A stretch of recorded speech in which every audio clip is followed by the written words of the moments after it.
Oi, pessoal, tudo bem com vocês? Espero que sim. Hoje eu quero contar uma história para vocês. Dessa vez não é do Japão, e é do Brasil. Um dia eu tive uma confeitaria, isso mesmo. Isso tudo começou muitos anos atrás, quando as crianças, o Eric e a Hikari, eram criancinhas. Quando eu cheguei na cidade, eu morava num bairro que daí eu não conhecia quase ninguém e eu ia fazer aniversário das crianças. E eu pensei, eu preciso encomendar algum bolo, eu preciso conhecer alguma boleira, salgadeira, né? E me indicaram uma muito procurada, muito famosa. Aí eu fui lá, encomendei o bolo, né, das criançadas, tudo, mas passava, da próxima vez eu ia encomendar de novo, e de novo, outras vezes. Só que toda vez que eu encomendava o bolo, ele não vinha como eu havia combinado com a boleira, né?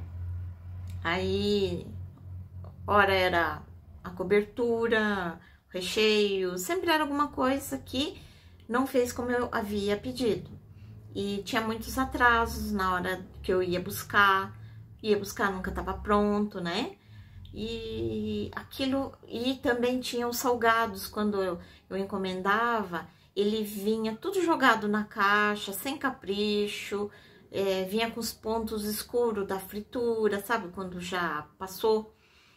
E eu olhava aquilo, nossa, mas eu não tô pedindo bolo de graça, nem salgados, eu tô pagando, né? Como cliente. Mas eu vi, assim, era muito atendimento. Aí eu assim, não, eu não vou mais pedir com essa pessoa que todo mundo fala que é o melhor, não. Então eu peguei e fui encomendar numa confeitaria muito famosa na cidade que eu morava, no centro da cidade. Uma confeitaria muito conhecida lá. Fui encomendar o bolo, que na hora que eu fui encomendar, não era nem bolo só pro meu filho. Não, era para minha filha na época. Ia ser de aniversário coletivo de outras crianças. Então, eu que fui encomendar esse bolo. Aí eu queria pedir, né, daquele jeito que não fosse muito doce, né? Assim, assado e tal. E eles não me atenderam muito bem. E já falando que aqui é padrão, a gente não vai mudar o bolo. Tem que ser assim, assado. Nossa, bom, não dava mais tempo de ficar correndo atrás disso. A festa já estava marcado, já estava em cima da hora. Ok, tá bom. Vou pedir tantos quilos, né? Que é para uma festa até meio grande e tal. Vamos experimentar, né? E chegou o dia, tal, peguei o bolo. Quando a gente cantou parabéns e foi comer o bolo, mais que bolo doce. Horrível, horrível. Aí eu já pensei, não, foi a primeira e última vez que eu encomendo com esse lugar. Já você vai ficando meio assim, né? Então, daí eu pensei, por que não eu mesma fazer o bolo dos meus filhos, né?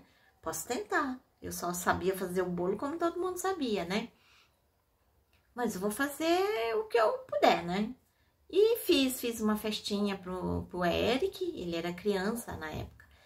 Fiz até um bolo meio grande, arrisquei e deu tudo certo, né? Fiz, convidei bastante pessoas, comeram tudo e gostaram. E inclusive a pessoa que estava na festa falou pra mim, Midori, por que você não faz pra vender? Pega a encomenda. Aí eu pensei, encomenda? Vender bolos? Acho que não é pra mim. Não é tanto assim. Mas aí a festa acabou, tudo, eu fiquei com aquilo na cabeça, né? Por que não?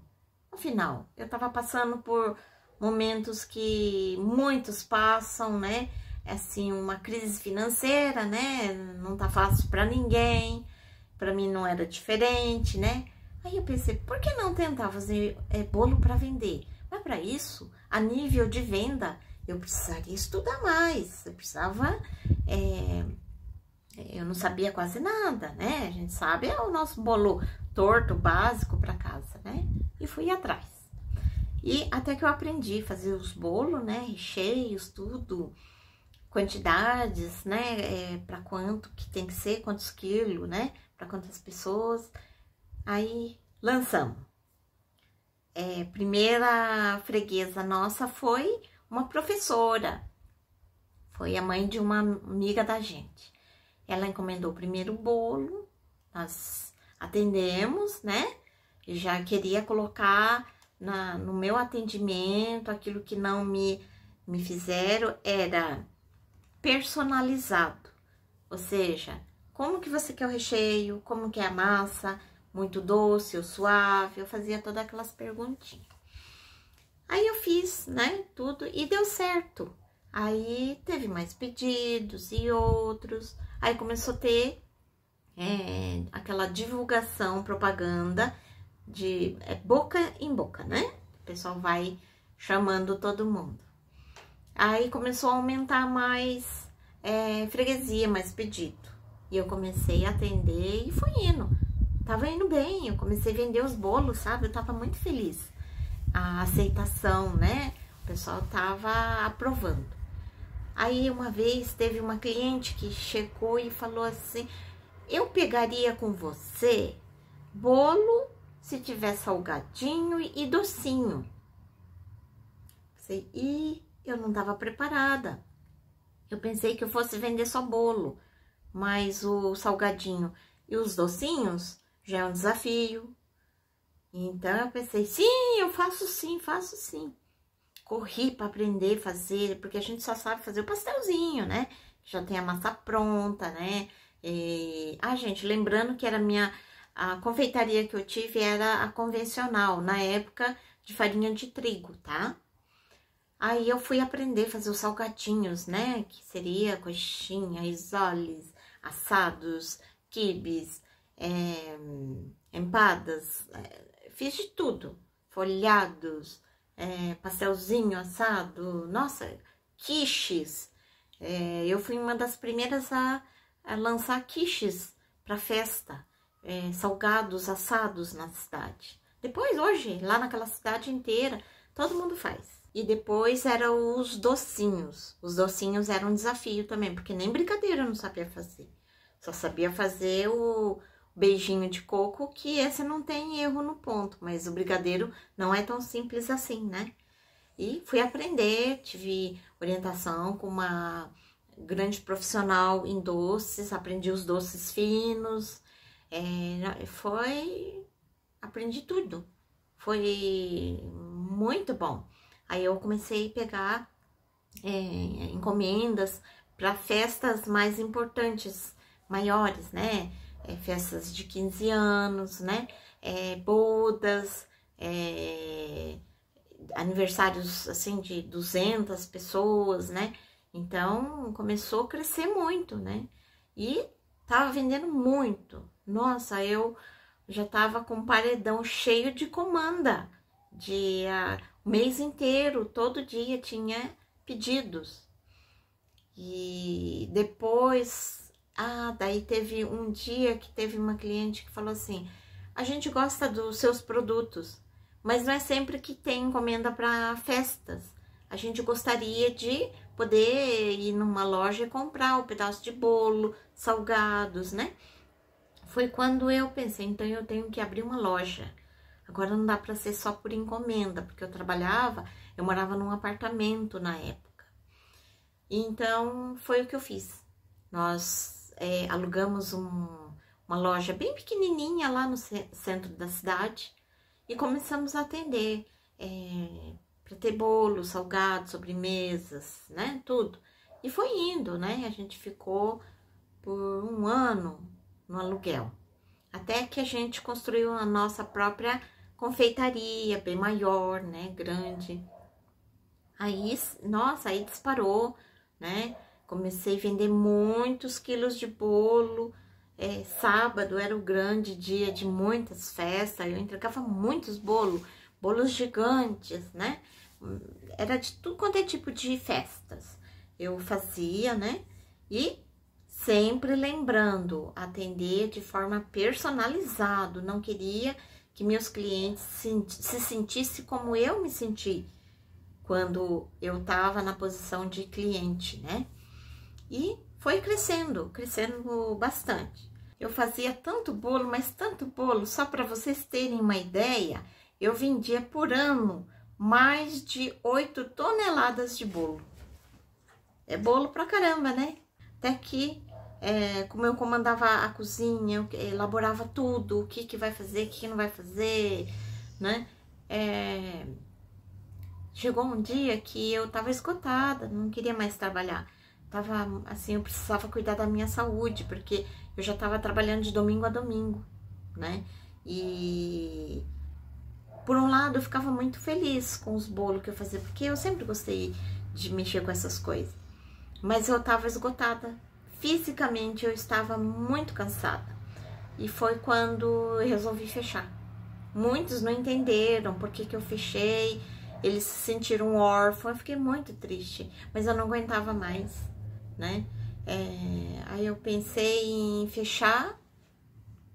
Mas assim, eu não queria parar com a produção.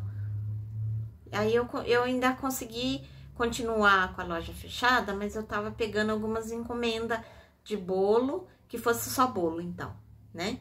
Pra não parar totalmente. Aí foi quando eu voltei a produzir mais bolo, eu fazia só bolo, entregava só bolos. E foi assim. Foi quando eu tive uma confeitaria, só que era a convencional, tradicional, feito tudo com farinha de trigo.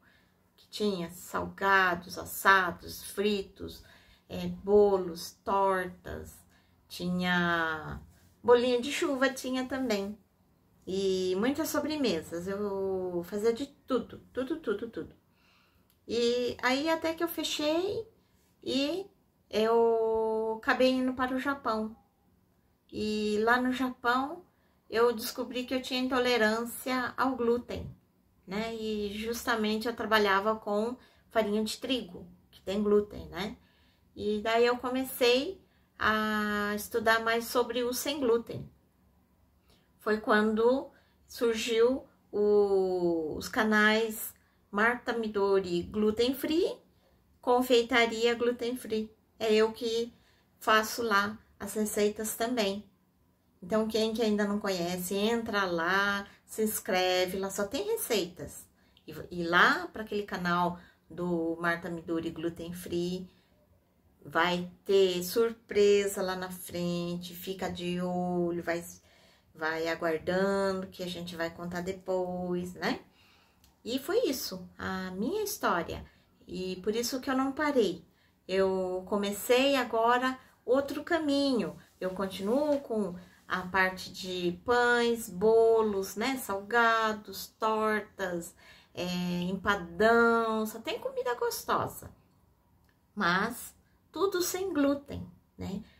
Outro dia eu vou contar a história de como começou tudo isso, a história do sem glúten. Então, eu trago um pouco da minha experiência em confeitaria, da loja que eu tive, e também da experiência dos pães e bolos que eu conheci no Japão, né? E eu tento trazer tudo para os canais de receitas a nível Japão, tá bom? Espero que tenham gostado dessa história, que para mim foi uma fase muito feliz, foi gratificante, porque eu conheci muita gente boa. Então, é isso. Tchau, gente. Até a próxima. Quem não se inscreveu, se inscreve aí no canal. Se eu lembrar de alguma coisa, eu conto a segunda parte da confeitaria, tá? E fiquem ligados aí, sempre vai ter vídeos novos. Tchau, gente!